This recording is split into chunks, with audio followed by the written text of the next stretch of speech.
அன்பு உறவுகளே, நல்லா இருக்கீங்களா?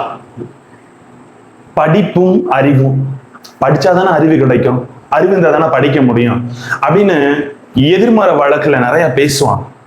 ஆனா அந்த படிப்புக்கும் அறிவுக்கும் இடையில் ஒரு இணை தொடர்பு இருக்கிறது. அதை நாம் புரிந்து கொண்டால்தான் வாழ்க்கை நிறைவாக இருக்கும். படிப்பு என்பது புத்தகத்தில் உள்ள வார்த்தைகளை மனப்பாடம் செய்வது மட்டுமல்ல, வாழ்க்கையை புரிந்து கொள்ளுவதும் ஒரு கருவி அப்படின்னு சொல்லுவாங்க. ஆனால் படிப்பு மட்டும் இருந்தால் போதாது, அதனை சரியாக பயன்படுத்தும் அறிவு தேவை. It should go hand in hand. படிப்பும் அறிவும் ஒரே சீரான நேர்கோட்டில் செல்ல வேண்டும்.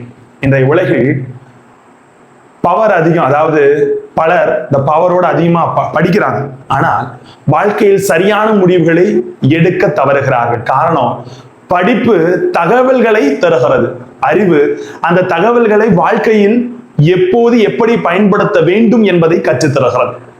எப்படி பாத்தீங்கன்னா, ஒரு மருத்துவர் மருத்துவம் படிக்கிறார், ஆனால் நோயாளியின் வேதனை உணர்ந்து அன்போடு சிகிச்சை அளிப்பது அறிவு.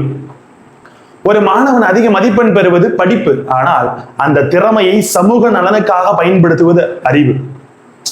படிச்சுட்டேன், பட்டம் வாங்கிட்டேன் அப்படின்னு சொல்லிட்டு படிப்பு மட்டும் கையில் இருக்கக்கூடாது. அந்த பட்டத்தை சிறந்த முறையில் பயன்படுத்தி எல்லோருக்கும் பயனுள்ள வகையிலே கொண்டு போய் சேர்ப்பது தான் அறிவின் தன்மை. 1 அரசர் புத்தகம் 3:9 வாசிக்கலாம்.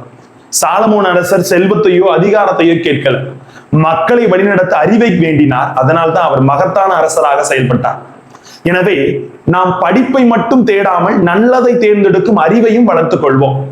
படிப்பு மனிதனை உயர்த்தும், அறிவு மனிதனை முழுமையாகும். படிப்பால் வேலை கிடைக்கும், அறிவால் வாழ்க்கை சிறக்கும்.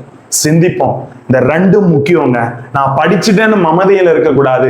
படித்ததை சிறந்த முறையில் பயன்படுத்தும் அறிவின் தன்மைகள் நமக்கு தேவை என்பதை உணர்ந்து வாழ்வோம். நிச்சயம் ஆசீர் உண்டு.